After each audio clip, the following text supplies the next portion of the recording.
हरिओम। त्रयोविंशोऽध्यायः। अंधक का कंस को मुंहतोड़ उत्तर। वैशंपायन जी कहते हैं, जन्मेजय, यदुकुल के उन सभी श्रेष्ठ पुरुषों ने यदुकुल तिलक वसुदेव पर आक्षेप होता देख शीघ्र ही हाथों से अपने अपने कान बंद कर लिए। उन सबको यह निश्चय हो गया कि कंस की आयु समाप्त हो चली है। उसी समाज में वक्ताओं में श्रेष्ठ अंधक भी थे, जिनके मन में कंस से तनिक भी भय नहीं था।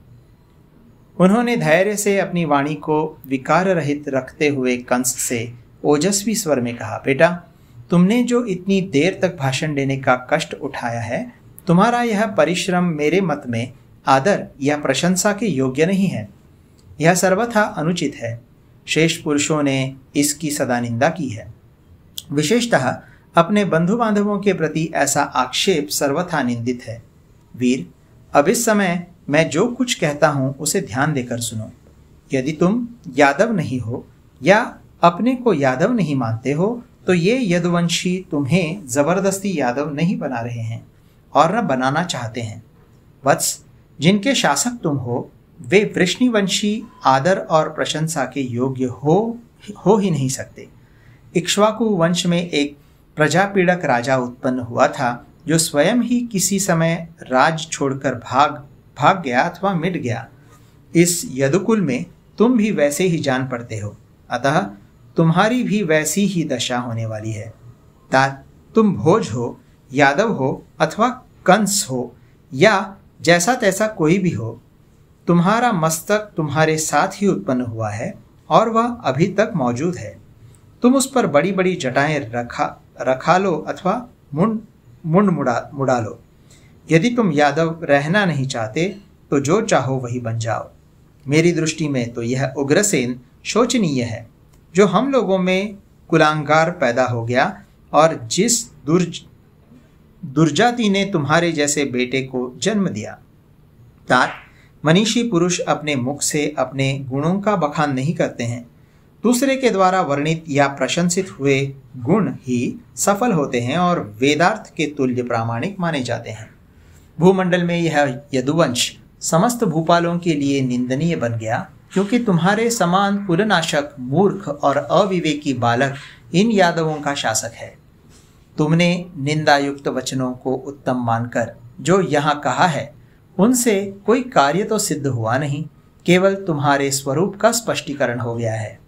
इन बातों से सब लोग यह जान गए कि तुम कितने ओछे हो। जो अहंकार रहित तथा महापुरुषों के लिए भी माननीय गुरुजन है, उन पर आक्षेप करना ब्रह्म हत्या के समान है। उसे करके कौन अपने लिए कल्याण की आशा कर सकता है। वृद्ध पुरुष अग्नियों के समान आदरणीय तथा सेव्य होते हैं। उनका क्रोध आंतरिक साधनाओं से प्राप्त हुए लोगों को भी जलाकर भस्म कर सकता है। जिसका आत्मा उन्नति के पथ पर अग्रसर है तथा जो जितेंद्रिय एवं विवेकशील विद्वान है, उस पुरुष को धर्म की गति का सदा ही अन्वेषण करना चाहिए। जैसे जल में मछली की गति अत्यंत सूक्ष्म या अव्यक्त होती है, उसी प्रकार धर्म की गति भी सूक्ष्म है।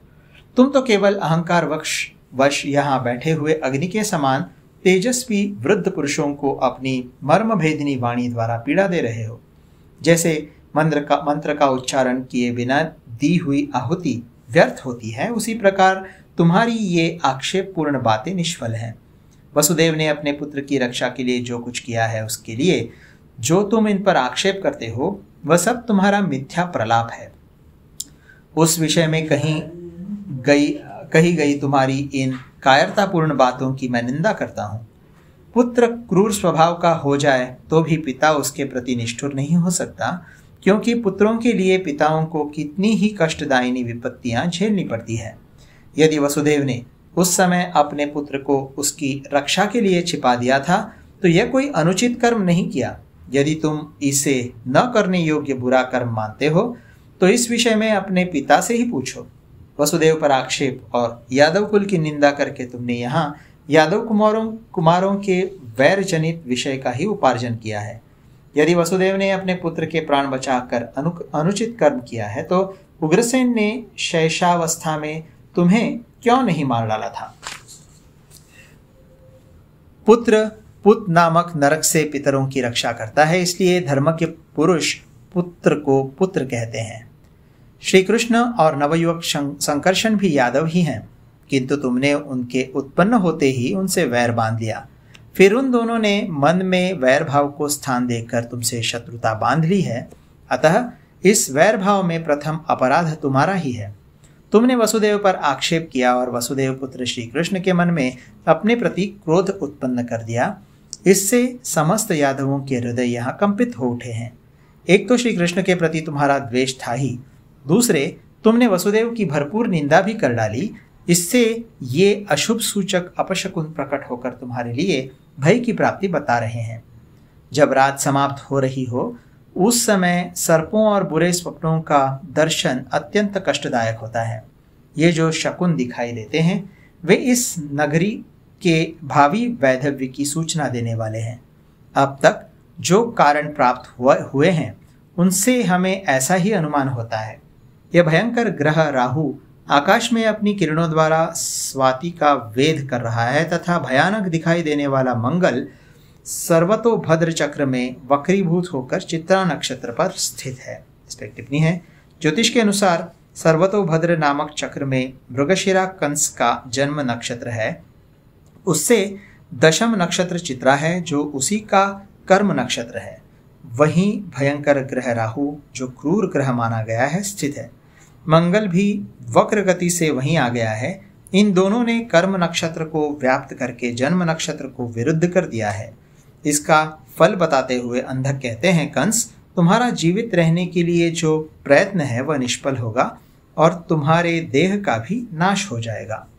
अब आगे, बुध ने भयानक तेज से पश्चिम संध्या को व्याप्त कर रखा है, अर्थात वे पश्चिम दिशा में उदित हो रहे हैं। ऐसा होना राज्य भंग का सूचक है।